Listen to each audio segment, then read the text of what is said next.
આપ સર્વને નમસ્કાર, જય શ્રી કૃષ્ણ। આજની એક સરસ વાર્તા છે।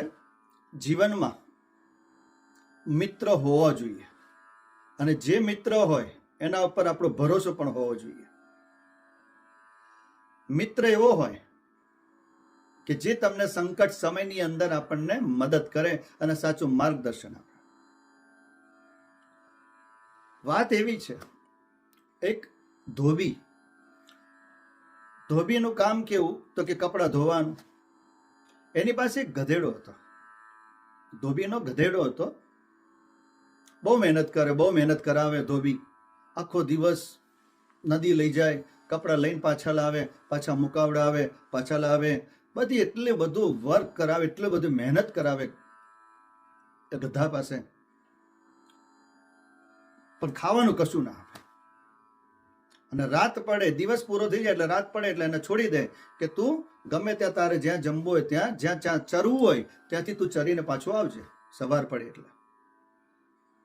અને જ્યાં સાંજના 5-6 વાગી જાય, પોતાનો ક્રમ પૂરો થઈ જાય ધોબીનો, એટલે પેલા ગધેડાને છોડી દે ચરવા માટે।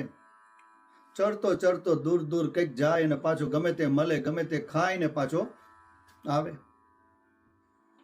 દરરોજનો આ ક્રમ 1 દિવસ, 2 દિવસ, 5 દિવસ, 10 દિવસ, 15 દિવસ થયા।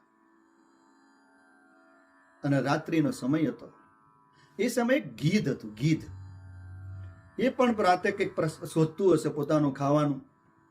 એ વખતે આ ગધાને જોયો અને કહ્યું, ગર્દભરાજ, એને સંસ્કૃતમાં કહેવાય ગર્દભ, હે ગર્દભરાજ, તમે કેમ આટલા સુકાઈ ગયા છો? તમારું શરીર તો હૃષ્ટપુષ્ટ હતું, આજે કેમ આટલા બધા સુકાયેલા લાગો છો?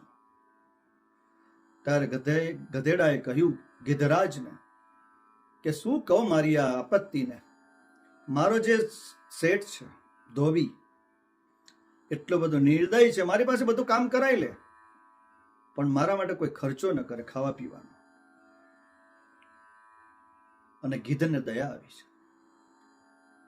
ગર્દભરાજ, આપ ચિંતા ના કરો, હું તમને એક સારો રસ્તો બતાવું છું।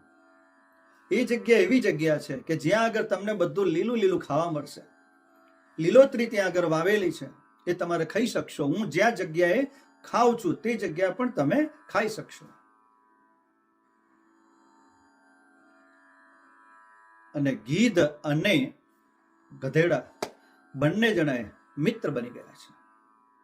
દરરોજના ક્રમ પ્રમાણે પેલો સાંજના 7 વાગ્યાનો સમય હોય, ગર્દભને આવવાનો સમય હોય, અને ગીધ પણ એની રાહ જોઈને ઊભા હોય કે હમણાં મારો મિત્ર આવશે।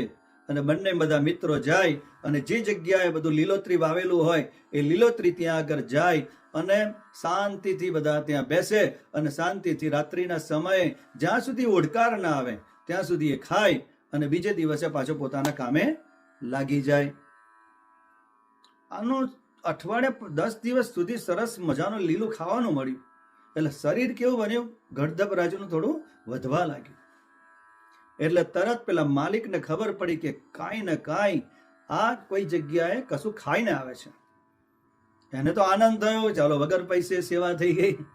એટલે એને એ જ દિવસે પાછો સાંજે ગયો ગર્દભરાજ અને પેલા ગીધે કહ્યું, ચાલો આપણે આ જગ્યા જવાનું છે। ગયા બંને જણા સરસ મજાનો પ્રસાદ લીધો, લીલું ઘાસ ખાધું, લીલી વનસ્પતિ, લીલા ફ્રૂટ ખાધા, બધું આમ હોડકાર આવી ગયો ગર્દભરાજને।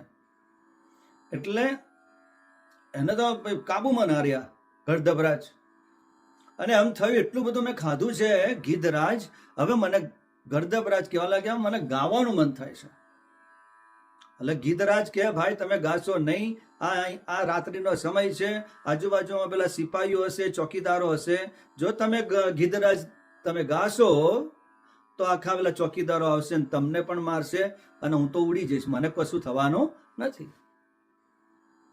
પેલો એટલો બધો આફરો ચડેલો, એટલું બધું અંદર ઉન્મત્તતા આવી ગયેલી, તમો વૃત્તિ આવી ગયેલી ગર્દભને, એને કારણે એને એમ થયું કે ના, તમને ખબર પડે નહીં, સંગીતના રાગો, સંગીતના સ્વરો તમે ના જાણી શકો।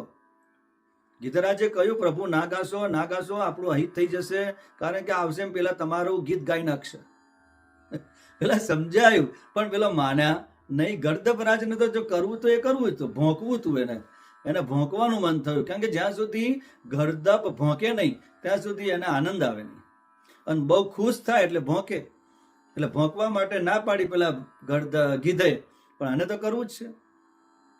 અને એમ કહ્યું, જો તમારી ઈચ્છા હોય તો તમે ભોંકો, પણ એટલું કરજો, હું અહીંથી 15 મિનિટ દૂર જાઉં પછી તમે ભોંકવાની શરૂઆત કરજો. અને એ પ્રમાણે કર્યું પણ એવું કે 15 મિનિટ સુધી પેલો દૂર ગયા ગિધરાજ, અને આ બાજુ ગર્દભરાજનું મન તો ક્યારનું ઉત્સાહિત હતું કે ક્યારે ભોંકવું ક્યારે ભોંકવું, અને ભોંકવા લાગ્યા. એમ કરીને મોઢું ઊંચું કરીને જ્યાં ભોંકવા લાગ્યા, એમ કરતા કરતા પેલા 4 સિપાહીઓ સૂતેલા હતા, ચોકીદારો હતા, હાથમાં લાકડીઓ લઈને આવેલા, અને બધા લાકડીઓ લઈને આવ્યા, અને પેલા ગીધર જે ગર્દભ હતું, ગધેડો હતો, એની ચારે બાજુ ફરી વર્યા, લાકડીએ એને મારી નાખ્યો છે.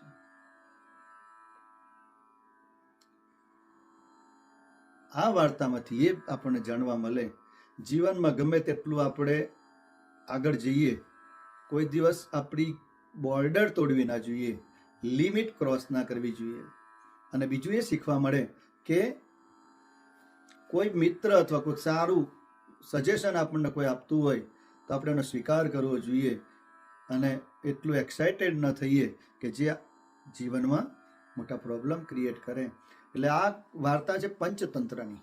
તમને લાગશે આ ગધેડું ને ગીધ, પણ છે બહુ ડીપ એનું મિનિંગફુલ વાર્તા છે આ. પણ તમને યોગ્ય લાગી હશે તો આ પંચતંત્રની વાર્તાઓ પણ આપણે વારંવાર આવી રીતે એડ કરીશું, અને જે જીવનમાં કંઈક શીખવા જેવું હોય એવી જ વસ્તુ આપણે મૂકીશું. તો બધાને ખાસ વિનંતી, ના સબસ્ક્રાઈબ કર્યું તો સબસ્ક્રાઈબ કરજો. અને આગલો વિડીયો આપણે લાવીશું કે પતિ પત્નીની પ્રેમ એટલો બધો બહુ જીવનમાં જરૂરી છે, કારણ પત્ની માટે ન્યોછાવર થઈ જાય છે, અને પત્ની પણ પોતાનું સર્વસ્વ અર્પણ કરે છે પતિદેવને. તો એ વિશે આપણે થોડું એક સરસ સ્ટોરી છે મારી પાસે એનિવર્સરી બાબતે, તો આપણે બધા એનો પણ આપણે લાભ લઈશું. તો જેને સબસ્ક્રાઈબ ના કર્યું કરજો, અને શેર કરજો. બધાને જય શ્રી કૃષ્ણ. ઓમ નમઃ શિવાય.